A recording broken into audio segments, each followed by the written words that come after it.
Les choses négatives se partagent beaucoup plus rapidement que les choses positives. C'est une triste réalité, mais on ne peut pas passer à côté, c'est la réalité actuelle. Sur le plan personnel, il s'agit souvent de s'entourer des personnes qui reconnaissent et apprécient vos qualités. Donc, ça c'est vraiment très important.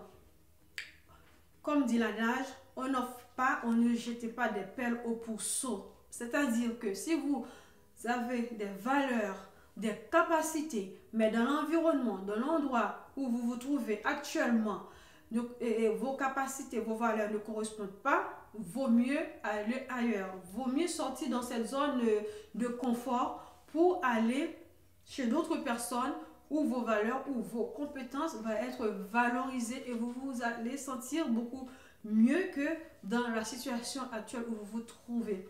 Mais encore une fois, j'aimerais vous dire que ce sont des démarches à faire personnellement parce que dans notre société, malheureusement, les gens ont beaucoup plus tendance à critiquer négativement au lieu d'aider, de valoriser les gens qui travaillent bien. Moi, par exemple, je prends l'exemple, que ce soit YouTube, que ce soit sur Facebook, que ce soit sur TikTok, les gens, les influenceurs qui créent des contenus positifs qui peuvent aider les autres, ce sont des gens qui ont moins d'abonnés. Alors que les gens qui disent et qui font n'importe quoi, ce sont eux qui ont beaucoup d'abonnés et qui ont beaucoup plus de partage.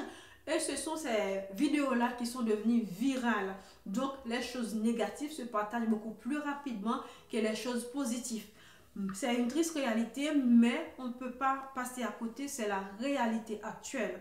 Donc, lorsque vous faites une chose, vous savez qu'une chose de bien, n'attendez pas que les autres, à un moment donné, il ne faut pas vous vanter encore, mais à un moment donné, il faut prendre des initiatives pour vous faire valoriser, pour dire voici, je me présente, voici ce que je sais faire, etc., etc., afin qu'on puisse connaître, qu'on puisse valoriser vos compétences. Mais si vous restez dans votre coin, vous attendez, c'est quelqu'un qui va venir de l'extérieur pour dire « Ah oui, vous savez qu'un tel, il est bon en ceci, il est bon en cela, mais vous pouvez attendre encore une quinzaine d'années, une vingtaine d'années, et on vous oublie. » Donc, on n'est jamais mieux servi que par soi-même dans certaines situations.